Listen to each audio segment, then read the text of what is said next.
다 같이 묵도하심으로 수요 예배를 함께 드리겠습니다.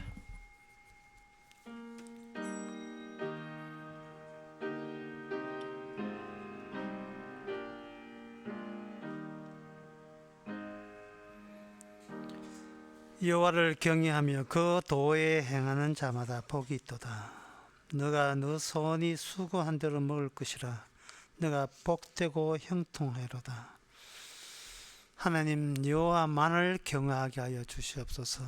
사람을 경외하지 말고 모든 능력이 주께서 나오니 사람에게 나오지 않음을 깨닫게 해주시고 주의 도를 사랑하는 저희들 되게 하옵소서. 예수님 이름으로 기도합나이다. 아멘. 찬송가 337장 합시다.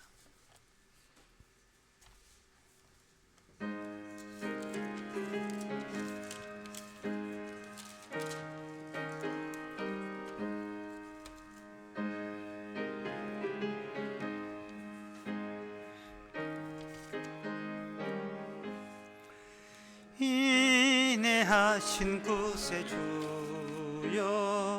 내 말 들으사 죄인노라 하실 때에 날 부르소서. 주여 주여 내 말 들으사 죄인노라 하실 때에 날 부르소서. 자비하신 보좌 앞에 꿇어 엎드려 자복하고 회개하니 믿음 주소서. 주여 주여 내 말 들으사 죄인 오라 하실 때에 날 부르소서. 주의 공로 의지하여 주께 가오니 상한 마음을 고치시고 구원하소서. 주여 주여 내 말 들으사 죄인 오라 하실 때에 날 부르소서. 만복근 애쓰시여 위로하소서. 우리 주와 같으시니 어디 있을까. 주여 주여 내 말 들으사 죄인 오라 하실 때에 날 부르소서. 아멘. 이 시간 다 함께 기도할 때 기도 제목은 이러합니다. 요한복음 5장 17절에 아버지께서 일하시니 나도 일한다고 했습니다. 성도에게 주의 일이 없어버리면 그런 경우가 일어날 수가 없지요. 인간도 일이 없으면 망가지는데 성도에게 자기 일만 있고 주의 일이 없다면 이미 성도 아니라고 할 수가 있습니다. 자기 일을 했던 것을 주의 일인 것을 깨달을 수 있도록 다 같이 기도하겠습니다.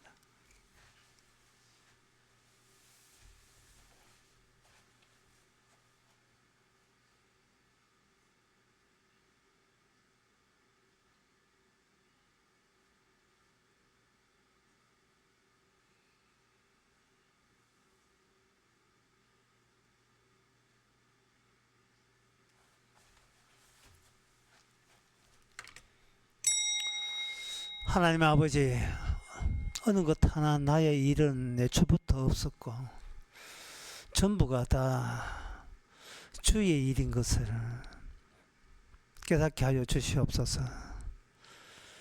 나의 일이라면 나의 자존심과 명예와 위신과 관련 있지만 나의 일이 아니고 주의 일이라면 주께서 주신 선물인 줄 알고 어떤 힘든 일, 어떠한 어려운 일이라도 하나님께 감사할 수 있는 저희들 되게 하옵소서. 예수님의 이름으로 기도합나이다. 아멘.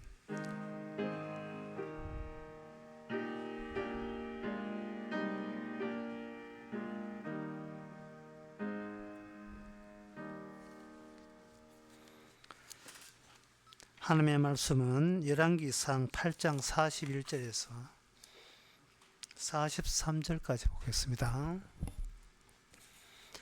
또 주의 백성 이스라엘 속하지 아니한 자 곧 주의 이름을 위하여 먼 지방에서 온 이방이라도 저희가 주의 광대한 이름과 주의 능한 손과 주의 펴신 팔의 소문을 듣고 와서 이 전을 향하여 기도하거든 주는 계신 곳 하늘에서 들으시고 무릇 이방인이 주께 부르짖는 대로 이루사 땅의 만민으로 주의 이름을 알고 주의 백성 이스라엘처럼 경외하게 하옵시며 또 내가 건축한 이 전을 주의 이름으로 일컬는 줄을 알게 하옵소서. 아멘. 하늘에 계신 하나님은 보이지 않고 이 땅에 다윗의 아들인 솔로몬이 만든 것은 성전이 만들어졌는데 그 성전은 눈에 보이는 겁니다. 그런데 그 눈에 보이는 성전은 어떤 요소가 있느냐 하면 주의 이름이 거기에 계시는 곳이라고 되어 있어요. 사람마다 이름이 있죠. 사람마다 이름이 있는 것처럼 사람이기 때문에 이름이 있는데 하나님은 사람이 아니기 때문에 이름이 있을 수가 없습니다. 그런데 그 하나님께서 이름들만 있는 이 세상에 끼어들기 위해서 스스로 이름을 가지시고 이 땅에 합류하셨습니다. 그렇게 해서 이름이 있는 인간이 하나님의 이름을 부르면 이름이 없는 하나님께서 하늘에서 들어주신다. 그 장치가 성전이라는 곳입니다. 그런데 이 성전을 누가 만드는가? 성전은 다윗이 기획했고 기획한 대로 그대로 건축한 자는 오늘 말씀대로 솔로몬이 만들었어요. 이 말은 주의 건축에 있어서 이방인들은 여기에 끼어들지 않았다. 이렇게 돼요. 이방인들은 끼어들지 않았다. 이방인들은 성전 만들지 않았다. 성전을 만든 것은 이스라엘의 왕인 다윗에 의해서 주도된 것입니다. 그런데 왜 이방인이 성전에 참여하지 않는 이방인이 왜 성전에서 기도하면 이스라엘의 하나님이 들어주시는 그 이유가 뭐냐? 너희들은 가야 되는데 너희들은 빠져야 되는데 왜 끼어드느냐? 그것은 그들이 성전을 만드는 주체는 아니었지만 여기 오늘 본문에 보면 주의 이름을 위하여 먼 지방에서 온 이방이라도 라고 되어 있어요. 그러니까 이거는 주의 이름은 성전을 만든 이스라엘이 독점할 수 없다는 거예요. 하나님은 성전을 만드는 것은 이스라엘이지만 이스라엘의 독점 대상이 아니다 이 말이죠. 독점 대상은 아니지만 그들이 이스라엘이 있는 성전이 있는 곳까지 그들이 와서 기도를 하게 되면 하나님은 들어주신다는 겁니다. 자, 그러면 여기서 이걸 간추려 보면 그 내용을 간편하게 정리해 보면 이렇습니다.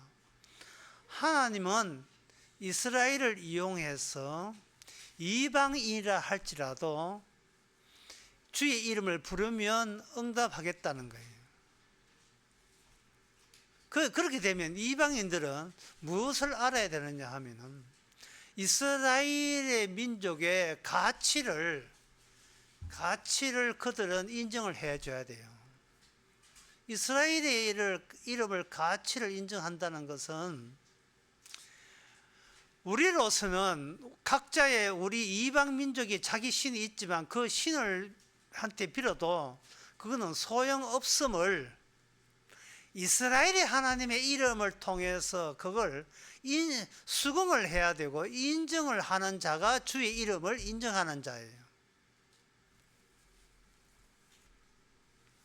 그래서 이 주의 이름은 결국은 무엇을 결정하느냐 하면은 이스라엘과 이방인과는 완전히 차이 난다라는 그 점을 인정하는 이방인들이 주의 이름을 부를 자격이 된다는 거예요. 이방인과 그리고 이스라엘은 이거는 애초부터 뿌리부터 다르다. 이스라엘에게는 율법을 주시고 하나님에 찾아왔지만 이방인께는 그게 없다는 거예요. 진짜 하나님이 찾아온 적이 없다는 겁니다. 하나님이 찾아온 적도 없는 우리가 이 지상에 살면서 하나님께로 나아가는 방법은 내가 섬기는 내가 원하는 신을 기꺼이 아주 단호하게 그걸 거절하고 그걸 포기하고 이스라엘을 통해서 나타난 하나님을 나의 하나님으로 받아들이는 거예요. 그게 이제 대표적인 사람이 기생라합이죠. 기생라합입니다. 여러분들이 기생라합 생각할 때에 뭐를 생각해야 되냐 하면 기생라합이 이스라엘 정탐꾼을 숨겨줬다. 뭐 굉장히 그 상황은 굉장히 간단한 상황 같은데, 예, 그 정탐꾼을 숨겨줬다는 말은요, 일본이 조선을 삼킬 때에 자기가 조선인이면서도 조선인이 이걸 기꺼이 포기하고 나카무라를 섬기는 것, 나카무라 일본 천황을 섬기는 것 똑같은 거예요. 배신자의 한 소리를 배신자의 한 소리를 기꺼이 받는 거예요. 왜냐하면은 이방 신의 특징은 어떠냐 하면은 인간의 권력을 신보다 더 우선시하는 것이 이방인의 신입니다. 인간의 권력을, 혈육의 권력, 육신의 힘, 인간과 인간이 결집되어서 만든 이 사회라는 이 사회 공동체, 결사체, 인간들에 의해서 만들어진 사회라는 이 결사체의 단단한 그 힘의 관계를 신보다 더 우선시하면서 살아온 자들이 이방인들이에요. 이방인들. 그래서 이방인들은 내가 속해 있는 육신과 가족과 그게 더 범위가 확대된 이 사회라는 거, 내가 있는 인간 사회를 잘해주는 신 같으면 내가 뭐라도 섬기겠습니다. 뭐 천주교든 불교든 내 가족과 내가 있는 내 직장과 내가 속해 있는 사회를 집단을 지켜준다면 어떤 신이든 나는 섬길 용의가 되어 있습니다. 이게 바로 이방신이에요. 아주 철두철미합니다. 그래서 이 이방 여호와 하나님이 하나님이라고 하기 전에 먼저 이방 신이 얼마나 그들이 섬기는 신과 본인들 사이에 힘으로 강력하게 결집되어 있는가를 철저하게 느껴야 돼요. 철저하게. 여러분들이 그걸 느끼는 방법은 하나님께서 계속 그걸 느끼게 하는 겁니다. 만약에 하나님과 여호와 하나님과 여러분들이 힘으로 관계로 언약 관계가 연결되어 있다면 소위 내 가족, 내 집단, 내 직장, 내 육신의 병 이런 걸로 인하여 깜짝깜짝 놀라고 걱정하나 염려할 일은 염려할 현상은 발생되지 않아야 되죠. 왜냐하면 그거는 그런 게 있다면 내 것 때문에 내가 속히는 내 것 때문에 무슨 문제가 사태가 벌어져서 그걸 보고 불안해한다든지 걱정하고 염려하고 분노한다면 이거는 바로 이방 신을 믿는 이방 민족들의 우선적인 태도에 해당되는 겁니다. 예를 들면 기생 라합이 애가 있는데 기생 라합이 가족이 있거든요. 기생 라합이 가족이 애가 아프다. 그런데 여리고 성에서 함락되었다.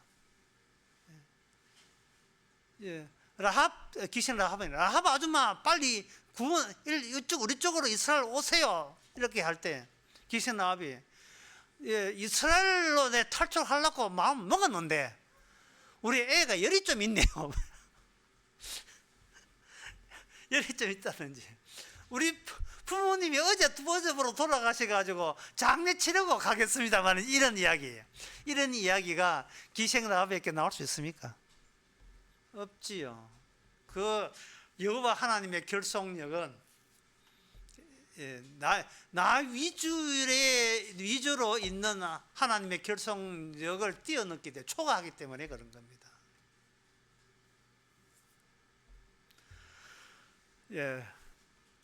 그런데 여기서 그래서 이방인들이 거기서 기도하게 되면 그러면 하나님 쪽에서 제공하는 게 뭐냐? 43절에 그게 나옵니다.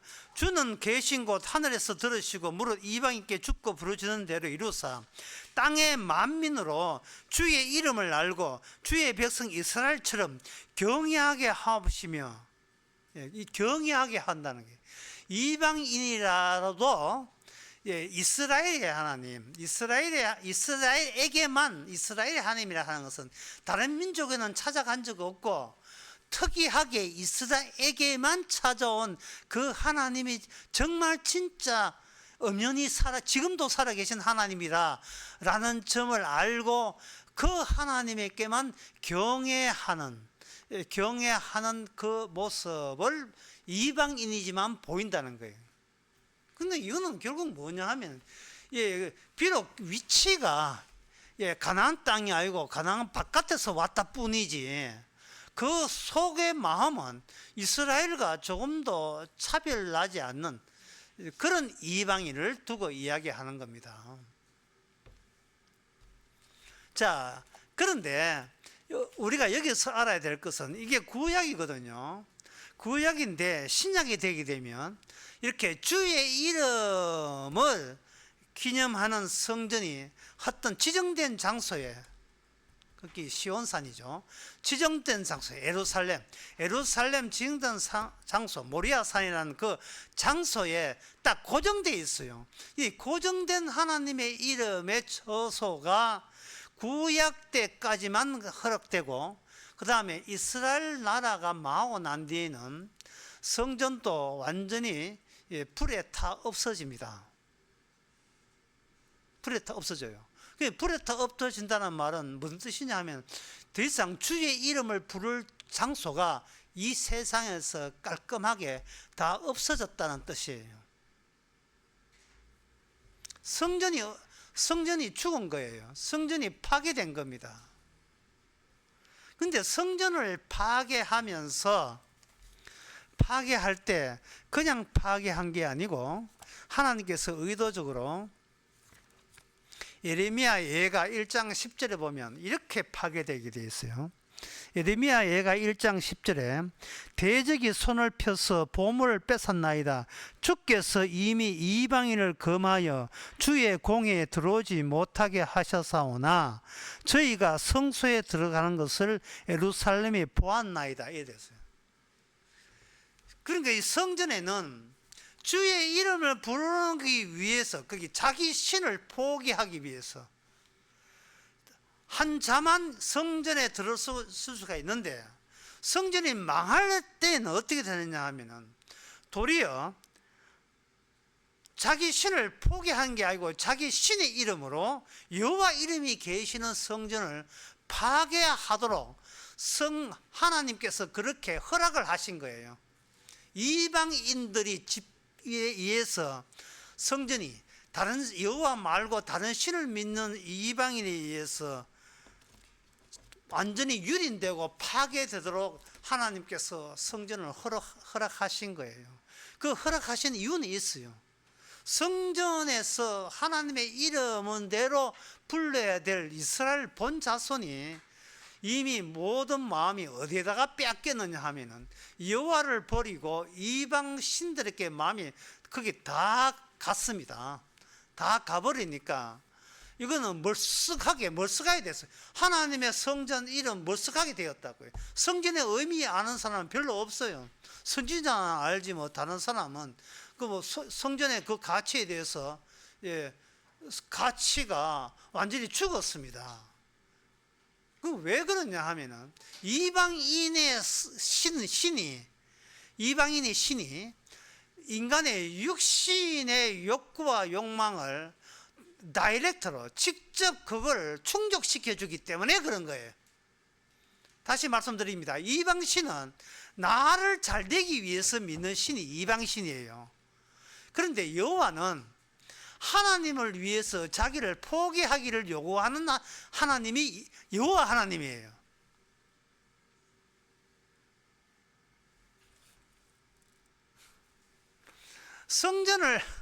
성전이라는 것이 이론상 유일하게 진짜 하나님과 유일하게 만나는 장소인데, 그 성전에 들어오는 마음가짐이 자기 하나님을 위해서 자기를 위해서를 포기한 자만 제대로 주의 이름을 부를 수가 있는 것을 용납하는 곳이 성전이었다 이 말이죠. 심지어 이방인이라 할지라도.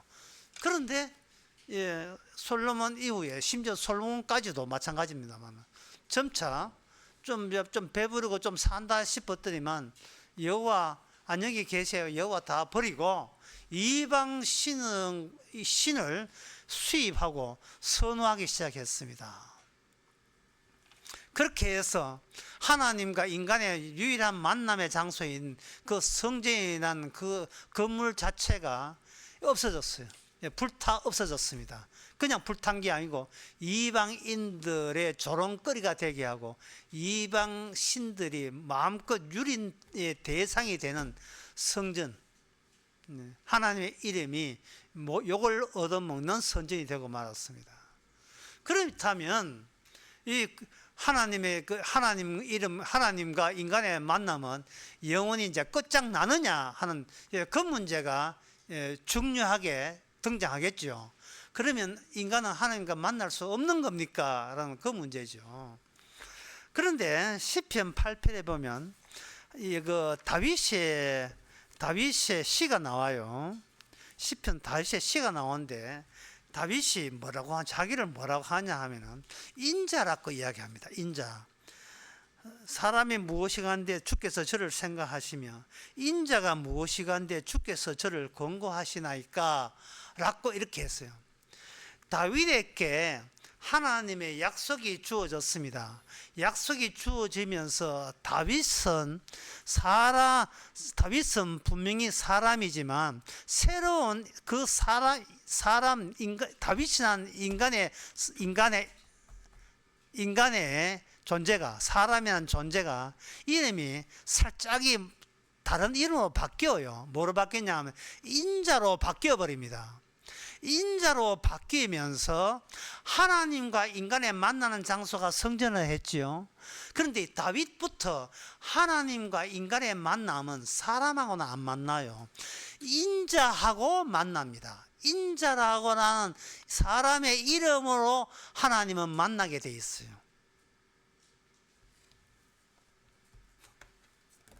그러면 다윗은 성전은 짓기는 왜 지었는가? 성전은 불타버리기 위해서 지어진 거예요. 왜 성전이 불 안 타도록 조치하면 될 텐데 왜 의도적으로 불타게 되어 있는가? 그거는 시편 22편 6절에 보게 되면 그 다윗 속에 계시는 분, 여기 다윗은 사람이고 다윗 속에 인자 되시는 예수님이 계시거든요. 뭐라고 되어 있냐 하면은 나는 벌레요 사람이 아니라 사람의 회방거리요 백성의 조롱거리다. 나를 보는 자마다 다 비웃으며 입술을 삐죽이고 머리를 흔들 마이기를 저가 하나님께 의탁하니 구원하실 걸 저를 기뻐하시니 건지실 거 하나이다. 이러한 모독은 예수님이 십자가에서 바리새인가 서기관가 장로들께 받은 모독이에요. 저들끼리 수건거리는 거예요. 야야야 저 봐. 저 예수라는 자가 하나님의 아들이라서 자기가 하나님의 아버지래. 하나님이 자기 아버지 아들의 자격으로 이 땅에 왔대. 웃기지 그지? 그러면 아버지가 아들을 그만 뭐 죽도록 놔두겠어? 그렇지 안 죽겠지. 그러면 아버지가 저 아들을 어떻게 하겠어? 우리가 아무리 죽이고자 해도 아마 죽기 전에 하나님께서 구원할 거야. 살릴 거야. 자기 큰소리 쳤으니까 한번 볼까? 우리는 죽이는 역할, 하나님은 살리는 역할 한번 볼까? 이러고 놀리고 있는 거예요. 자기 손으로 죽기 전에 하나님께서 저 메시아를 하늘로 올려 보낼 것이라고 생각했던 겁니다. 그게 바로 다윗이라는 사람 속에 있는 인자가 당한 고난인데 그 다윗 속에 뭐냐? 언약이라는 언약이 다윗 속에 들어왔기 때문에 다윗 속에 인자의 모습으로 들어왔어요. 그 인자의 모습이 신약에 와서 구현이 되고 구약에서는 다윗은 성전이라는 건물체로 그런 건축물로 하나님과 인간의 만남을 다윗은 생각했던 겁니다. 다윗의 생각에서 하나님과 인간의 만남을 했던 그 성전 건물은 구약이 끝나면서 이게 불타버리고 그게 불탐으로써 본격적으로 조롱받고 모독받는 성전의 모습으로 하나님과 인간의 만남이 신약 성경에 출현되는 겁니다. 그러면 이 인자라는 성전, 성전이라는 데 다시 한번 하나님의 이름을 부를 수 있는 곳, 하나님의 이름을 부를 수 있는 그 장소가 하나님의 이름 그 자체로서 이 땅에 오신 거예요. 그러면 예수님은 움직이는 성전이 되는 겁니다. 이게 요한복음 2장 그 마지막에 보면 40년 동안 성전 지었거든요. 저게 성전이냐? 내가 성전이다. 46년 지어서 난 살 만에 지었게. 그렇게 할 때 제자들도 무슨 말인지를 몰라요. 성전이라는 것은 벽돌로 이렇게 그 돌로 지어야 되지. 왜 돌도 만져보면 물룩불룩한 세포로 돼 있는데 그게 인체로 돼 있는 게 그게 무슨 성전이냐? 인체가 성전입니까? 물컹한?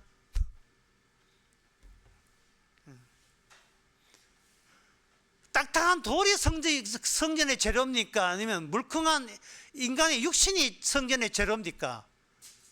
이거는 인간이 인간 보고 물을 칠문에 해당이 안 되죠. 안 됩니다. 이거는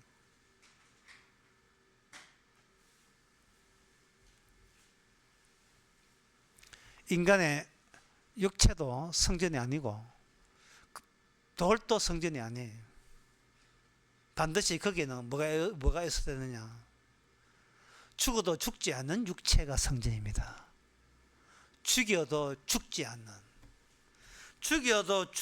않는 그 죽음으로 만든 것이 바로 영원한 성전입니다.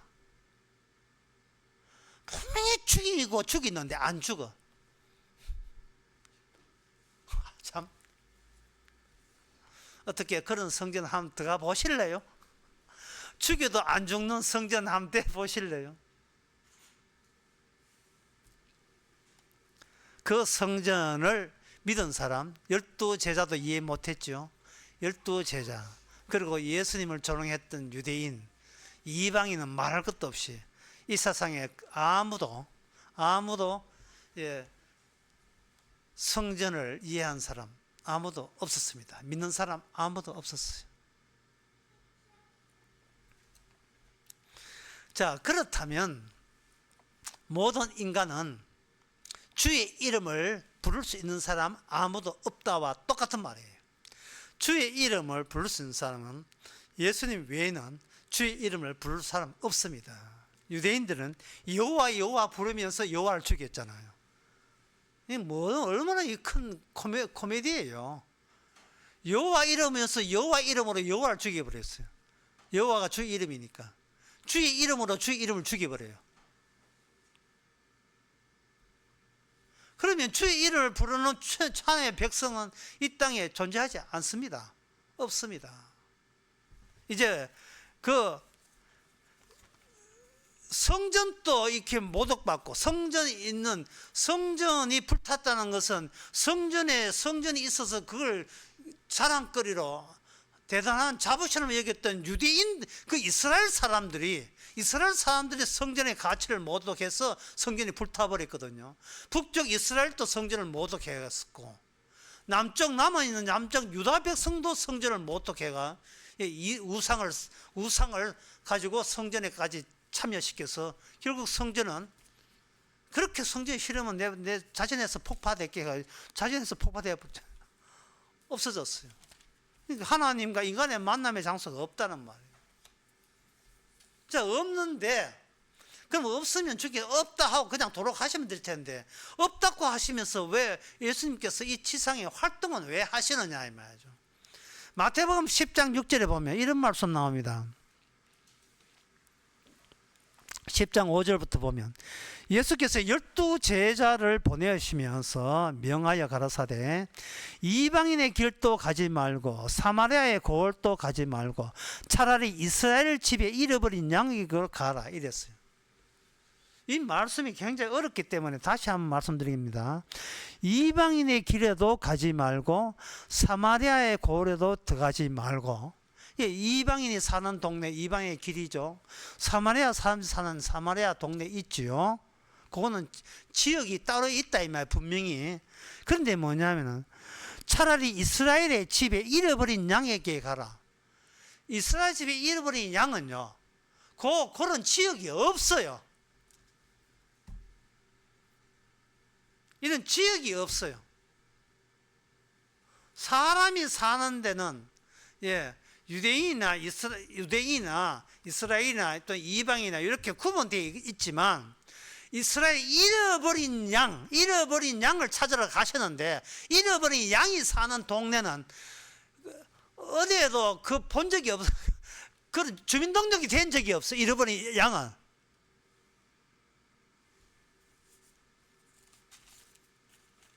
이래가지고 무슨 뜻인지 모르겠죠. 잃어버린 양을 찾는 방법이 마태복음 4장 12절에서 16절 나옵니다. 예수님께서 요한의 잡힘을 들으시고, 자, 요한의 활동은 요단강과 광야에서 활동했어요. 저쪽에 남쪽에 유다 지역입니다. 요한이 잡혔다는 소식을 듣고, 예루살렘에 잡혔다는 소식을 듣고 예수님께서 갈릴리로 물러가셨다가 나사렛을 떠나 스불론과 납달리 지경 해변에 있는 가버나움에 가서 사시니, 이는 선지자 이사야로 하신 말씀에 마태복음 4장 13절부터 지금 17절까지 읽습니다. 스불론 땅과 납달리 땅과 요단강 저편 해변길과 이방의 갈릴리여, 흑암에 앉은 백성이 큰 빛을 보았고 사망의 땅과 그늘에 앉은 자에게 빛을 비췄도다. 이래. 이것은 뭐냐? 어둠의 땅이에요. 이사야에 의하면 어둠의 땅이에요. 어둠의 땅. 어둠의 땅은 저주받는 땅이고 버림받은 땅입니다. 저주받고 버림받은 땅을 왜 주님께서 가십니까? 마태복음 2장에 주님께서 그 헤롯이 베들레헴 애들 죽여가지고 피신해서 애굽으로 갔거든요. 애굽으로 가면서 베들레헴, 유다, 예루살렘으로 와야 맞는데, 예수님 가족이 어디로 가느냐 하면 나사렛 동네에 가서 나사렛 사람이 돼요. 그 나사렛 동네는 뭐냐 하면은 하나님의 약속이 없는 곳이에요. 이방인의 땅이에요. 이방인의 땅. 그런데 주님께서는 이방의 땅에도 가지 말고 사마리아 땅에도 가지 말고 너희들을 잃어버린 이스라엘 집에 잃어버린 양으로 간다. 이름이 양이 사는 동네가 없다는 그런 동네가 없어요. 없는 동네를 주께서 새로 만드시는 겁니다. 왜 그걸 어둠의 땅, 이방인, 하늘을 모르는 이방 땅에서 왜 잃어버린 양을 찾느냐? 그것은 그 누구도 어디에도 하나님의 백성이 없기 때문에, 없다는 사실을 분명히 하는 거예요. 그 어디에도 하나님의 백성은, 정말 하나님의 이름을 부르는 자는 그 어디에도 없습니다. 그 어디에도 없는 데서 주께서 잃어버린 양을 새롭게 만들어요. 뭐를 앞장세워서? 새로운 이스라엘, 곧 12제자를 앞장세워서 새로운 이스라엘 이방인 가운데도 자기 백성을 건져서 이스라엘에 잃어버린 양이라고 명칭을 붙이고, 그들이 바로 하나님의 성전에서 주의 이름을 부를 수 있는 새로운 백성으로 창조하시는 일을 주께서 하십니다. 자, 여기서 우리가 이제 궁금한 것은, 그러면 어떻게 창조하는가? 그 어떻게 창조하냐 하는 것은, 마태복음 18장을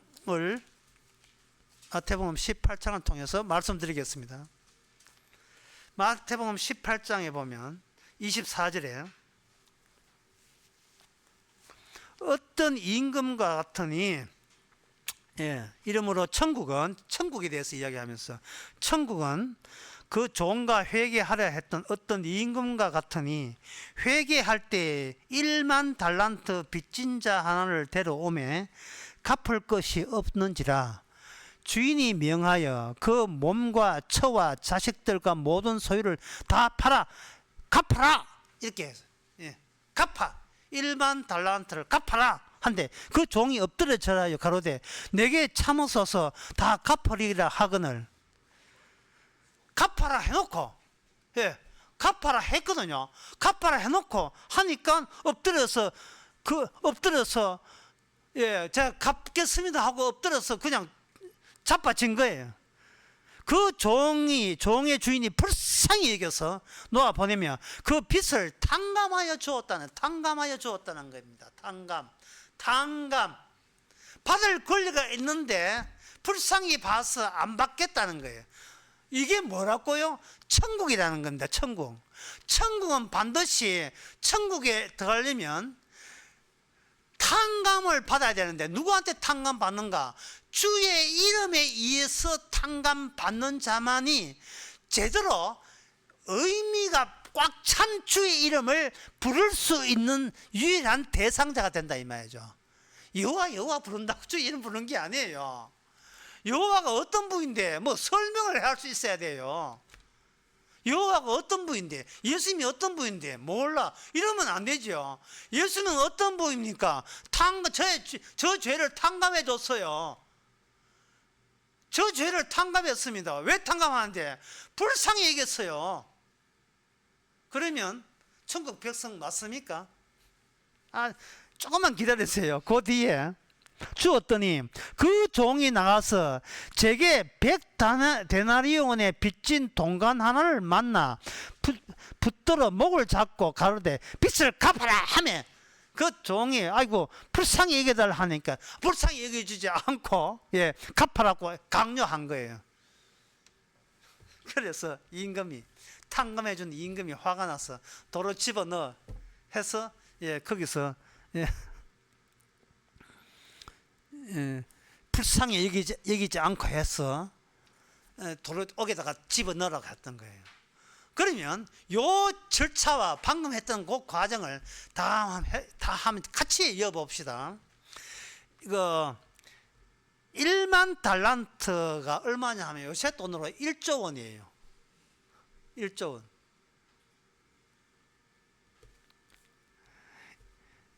1조입니다. 1달란트는 10,000데나리오거든요. 10,000데나리오는 1데나리온이 뭐냐? 성인 남자의 일당이에요. 그래서 요새 성인 남자 일당을 10만이라 잡읍시다. 10만원. 10만원인데, 1만 달러, 그게 10만원에다가 1만 달란트 빚을, 1달란트, 1달란트가 10만 데나리거든요. 그렇게 1만 달란트니까 1조 원이죠.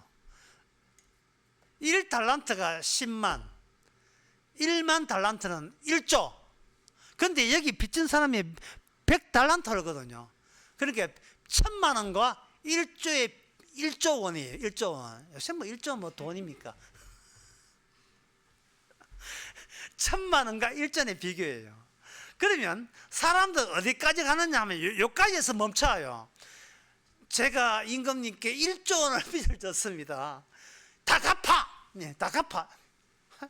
갚겠습니다. 내가 모든 걸 다 팔아서 갚겠습니다. 그러니까 현재 내가 갖고 있는 것은 다 팔아도 1조 원의 갚을 길이 없습니다. 그렇게 1조 원을 갚아라 할 때는 그냥 주님께서 나의 알을, 나 자체를 아예 소유해버리소서. 다 소유해버리소서. 우크라이나 전쟁한다고 했던 그 3천억 달러 갚아. 없습니다. 그럼 히토로 내놓던지.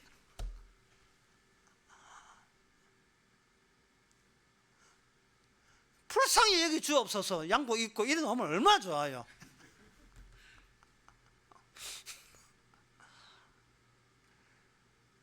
주께서 네 처지본 내가 네 불쌍히 여겨서 그러면 1조 원 안 갚아도 돼. 여기서 멈추는 게 아니고, 여기서 멈추는 게 아니에요. 그 탕감받는 마음 속에 나는 탕감받았다는 자기 의미가 있으면 지옥 가요. 잃어버린 양은 뭐냐 하면은 주님이 탕감했던 마음이 그대로 그 사람 안에 꽉 차 있어야 됩니다. 그래야 그게 천국 백성이에요.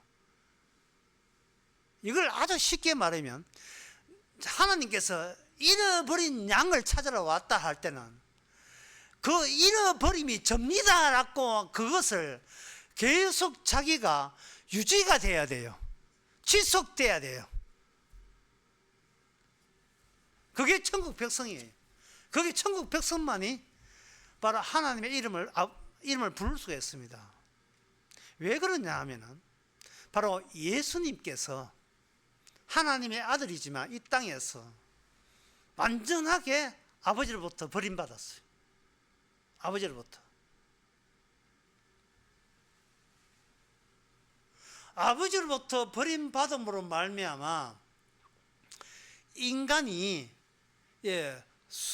육신에 연약해서 죽는 게 아니고 인간은 아버지께 버림받아서 죽는다라는 사실을 예수님이 십자가에서 보여주신 거예요. 더 쉽게 말해서 인간은 버림받아 마땅하다는 사실을 예수님을 통해서 분명하게 보여줬습니다.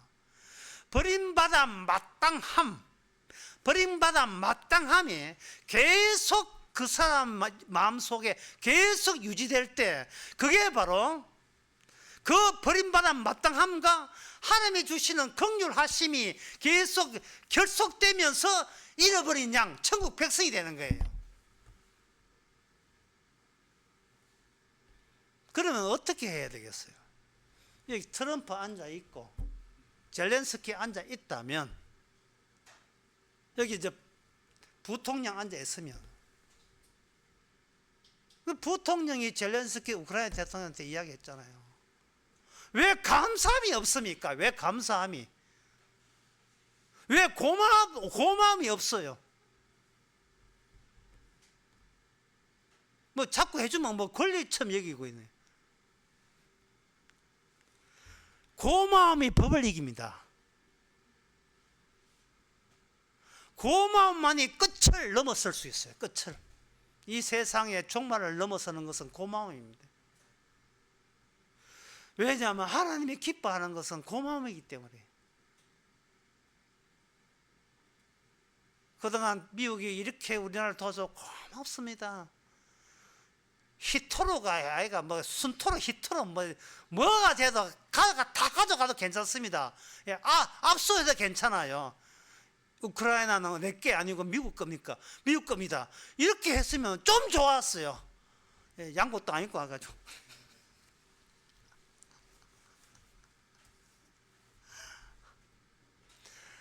바로 왜 예수님께서 유대인에게는 살해당하고 이방인에게는 왜 찾아가서 이방인들을 그렇게 일방적으로 사해 주는 겁니까? 마태복음 8장 11절 13절에 천국을 이야기하면서 이방인을 거론하지, 백부장을 이해하면서 10절에 예수께서 들으시고 귀히 여겨 쫓는 자에게 이르시되 내가 진실로 너희에게 이르노니 이스라엘 중에 아무도 이런 믿음을 만나본 적이 없다.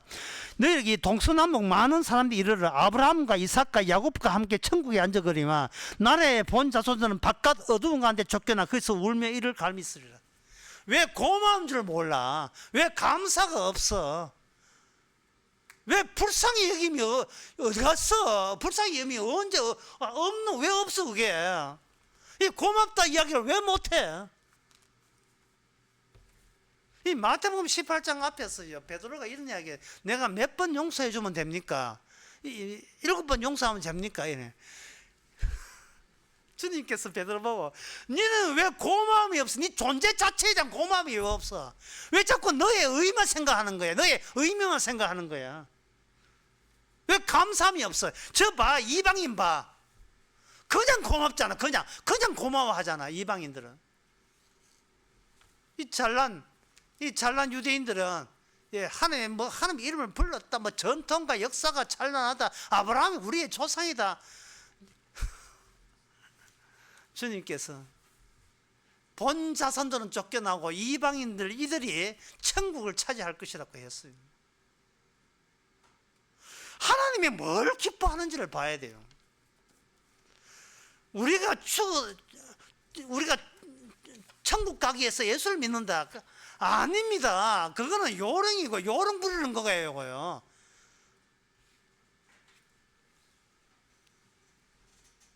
천국을 가든 지옥을 가든 죽기 감사하세요. 고마워하세요. 왜? 내게 더 이상 내 것으로 남아있는 게 아무것도 없이 몽땅 주님한테 압수당하세요. 몽땅 다 압수당했어요.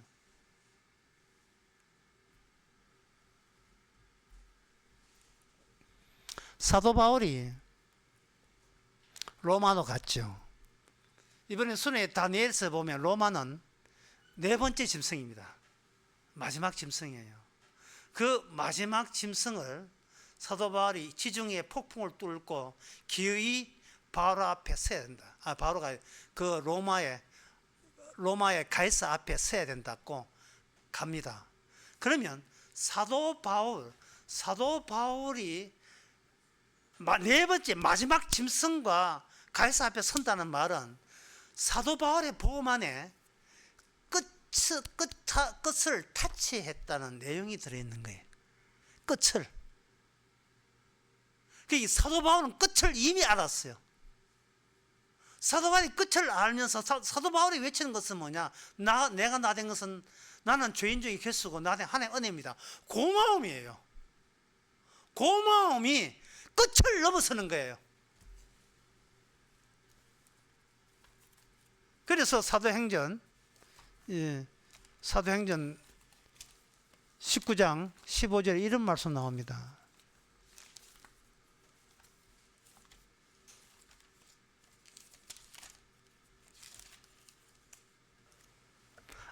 마귀가 대답하여 가로되, 마귀가 대답하여 가로되, 예수도 알고 바울도 내가 알거니와 너희는 누구냐? 마귀가 알고 있어요.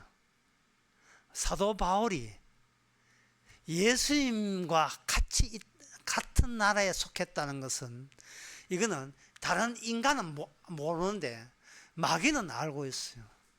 왜? 마귀는 주님이 주신 그 복음의 고마움이 가득 담겨 있기 때문에 그래요. 누구든지 주를 사랑하지 않은 자는 저주를 받을지어라. 이걸 벌벌 떨면서 이야기하지 마시고 이제는 고마움과 감사로 마음껏 이 저주를 외치시기 바랍니다. 기도하겠습니다. 하나님 아버지, 구원받을 수 없고 주의 이름 부를 수도 없는 저희들 가운데서 주께서 복음 주셔서 복음 안에 주께서 탕감해 주는 기쁜 소식을 담아주시니 감사합니다. 이제는 우리 안에 나의 가치, 존재 가치나 의미를 챙기려고 하지 말고 주님이 주신 죄의 용서함에 대한 고마움과 감사로 풍성하게 하여 주시옵소서. 예수님의 이름으로 기도합나이다. 아멘. 찬송가 382장 합시다.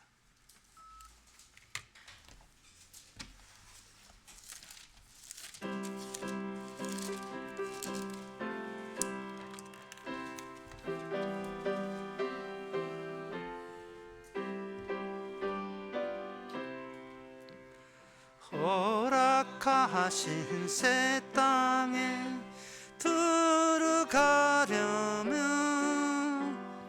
마음의 준비 다 힘써 일하세. 여호수아 본받아 앞으로 가세. 우리 그 알처소는 주님 품일세.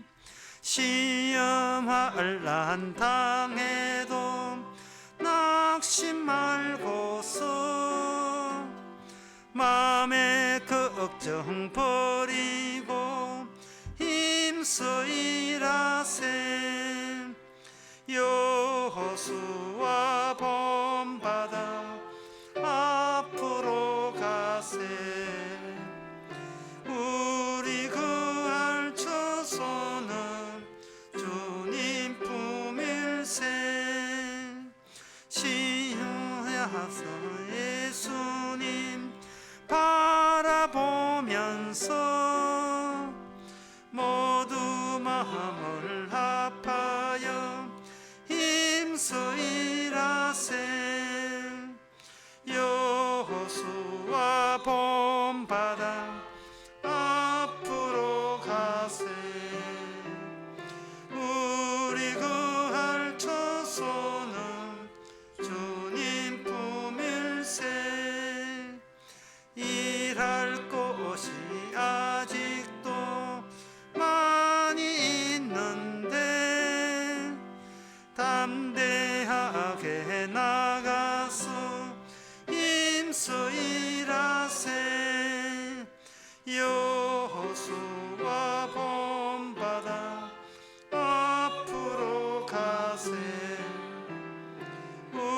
우리 거할 처소는 주님 품일세. 기도합시다. 지금은 우리 주 예수 그리스도의 은혜와 하나님의 크신 사랑과 성경의 충분하심이 내가 뭘 했느냐보다도 주께서 우리께 뭘 해주셨느냐를 항상 잊지 않는 모든 성도에게 함께 계실지어다.